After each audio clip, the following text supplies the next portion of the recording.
Hola y bienvenido a nuestro reto de leer la Biblia en 90 días. Hoy haremos algo diferente. En vez de continuar con nuestra lectura bíblica, vamos a profundizar en aquello que ya leímos. Finalizamos el Antiguo Testamento, así que quiero invitarte a que meditemos en eso que leímos. ¿Qué te parece si nos sumergimos juntos en la palabra de Dios?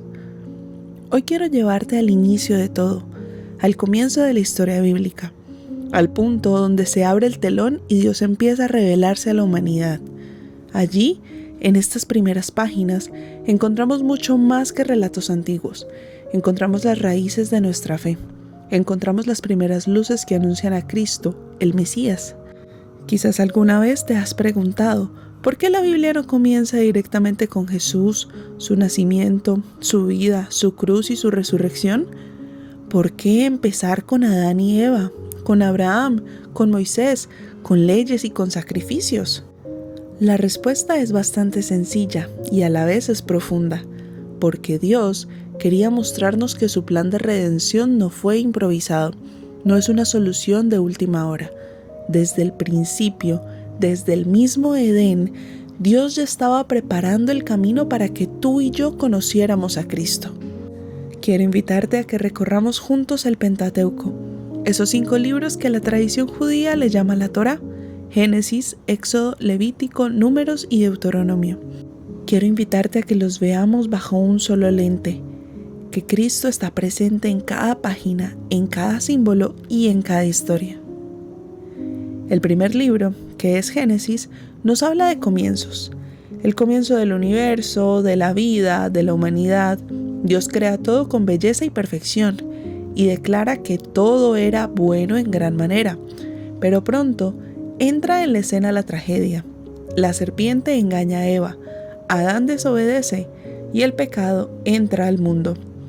Podríamos pensar que en este momento Dios se alejaría de su creación, pero en lugar de abandonarla, en medio del juicio Dios da una promesa. Pondré enemistad entre ti y la mujer, entre tu simiente y la simiente suya. Ella te herirá en la cabeza y tú le herirás en el talón. Génesis capítulo 3, versículo 15. Ese versículo es conocido como el protoevangelio, el primer anuncio del evangelio. Allí Dios prometió que un descendiente de la mujer aplastaría la cabeza de la serpiente. ¿Quién es ese descendiente? Es Cristo.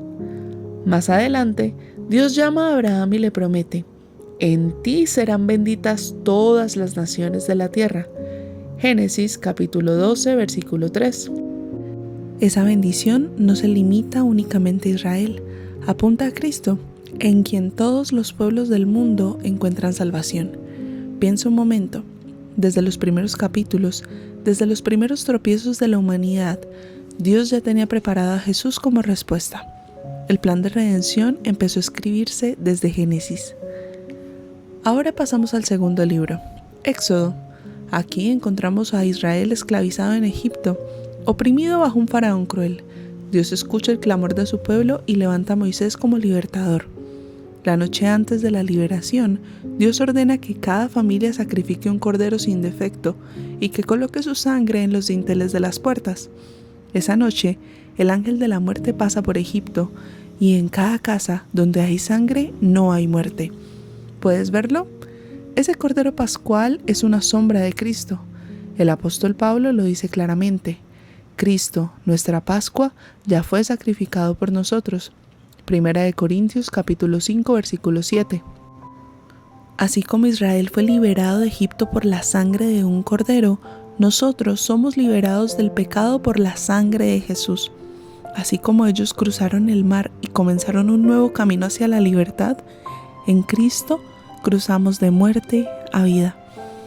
Éxodo también nos muestra el tabernáculo, la presencia de Dios en medio del pueblo. Ese tabernáculo apunta al Emanuel, a Dios con nosotros, a Cristo que se hizo carne y habitó en nosotros. Al llegar a Levítico, muchos sienten que el relato se hace pesado. Leyes, rituales, sacrificios, pero en cada detalle hay un eco en Cristo. El pueblo debía ofrecer sacrificios constantemente para expiar sus pecados, La sangre corría día tras día en el altar, pero esos sacrificios eran imperfectos, eran temporales. Solo apuntaban a un sacrificio mayor, al de Cristo, quien se entregó una vez y para siempre. Levítico también nos habla del sumo sacerdote, ese hombre que entraba una vez al año al lugar santísimo para interceder por el pueblo. Pero ese sacerdote era un hombre pecador, limitado.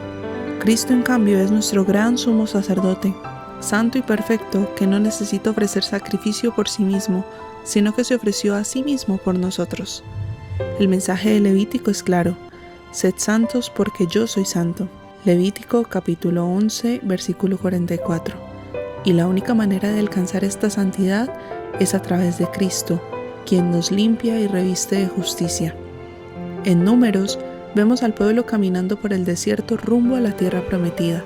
Un viaje que debió ser breve se convierte en 40 años de pruebas, rebeliones y milagros.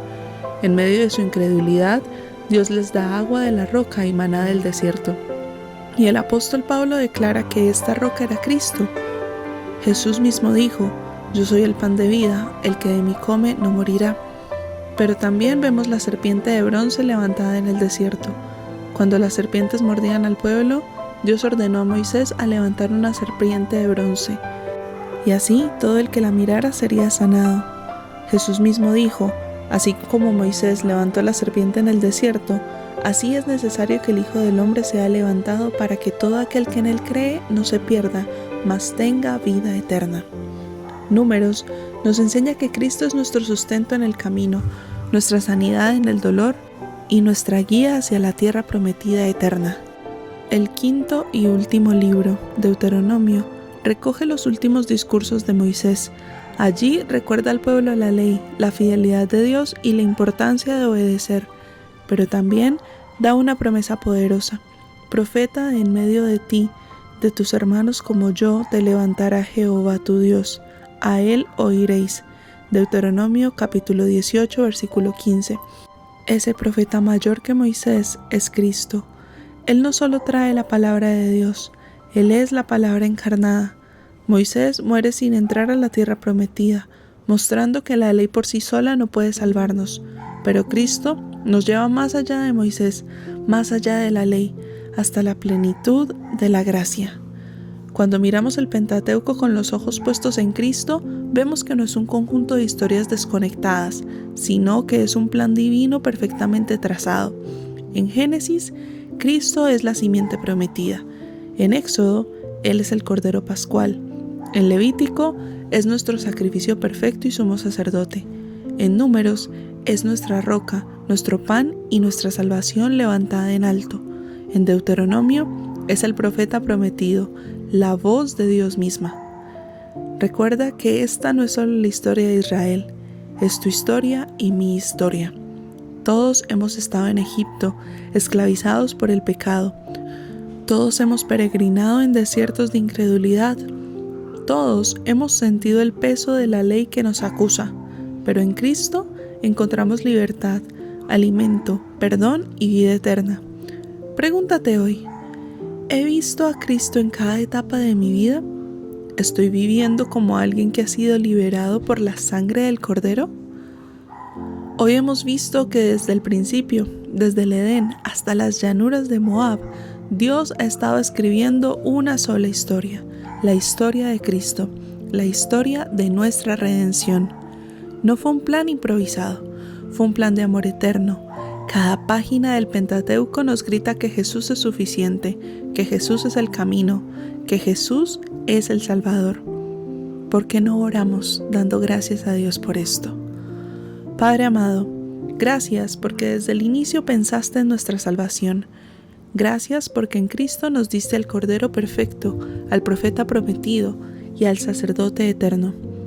Abre nuestros ojos para ver a Jesús en cada historia y abre nuestro corazón para vivir bajo su gracia. Haz que nuestra vida refleje tu plan perfecto de redención. En el nombre de Jesús. Amén y amén. Gracias por acompañarnos una vez más. Nos escuchamos luego. Gracia y paz.